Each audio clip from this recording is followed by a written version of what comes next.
আজকে আমি আপনাদেরকে এমন একটি গাছের সাথে পরিচয় করিয়ে দিব যার নাম হচ্ছে অলৌকিক বেরি, মানে মিরাকল বেরি। এই অলৌকিক ফলের বিশেষত্ব হচ্ছে এই ফল খাওয়ার পর যে কোনো টক ফল খেলে সেটা আর টক লাগে না, মিষ্টি লাগে। কি শুনে অবাক হলেন? সত্যিই তাই।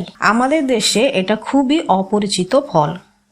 এর আদি নিবাস হচ্ছে গ্রীষ্মমণ্ডলীয় আফ্রিকা অঞ্চল। যে কোনো টক জাতীয় খাবার যেমন লেবু, ভিনেগার, এমনকি চুন পর্যন্ত মিষ্টি করে ফেলার ক্ষমতা রাখে। আর এই বিষয়টা সম্ভব হয় এই ফলে থাকা মিরাকুলিন নামক একটি যৌগের প্রভাবে, যেটা কিনা গ্লাইকোপ্রোটিন এবং কার্বোহাইড্রেট চেইনের সমন্বয়ে গঠিত। এই ফল যখন খাওয়া হয় তখন আমাদের জিহ্বার টেস্ট বারের মধ্যে আটকে যায়। কম পিএইচে অর্থাৎ টক খাবার খাওয়ার ফলে মিরাকুলিন প্রোটিনকে আবদ্ধ করে এবং মিষ্টি রিসেপ্টরগুলিকে সক্রিয় করতে সক্ষম হয়, ফলে মিষ্টি স্বাদের উপলব্ধ হয়।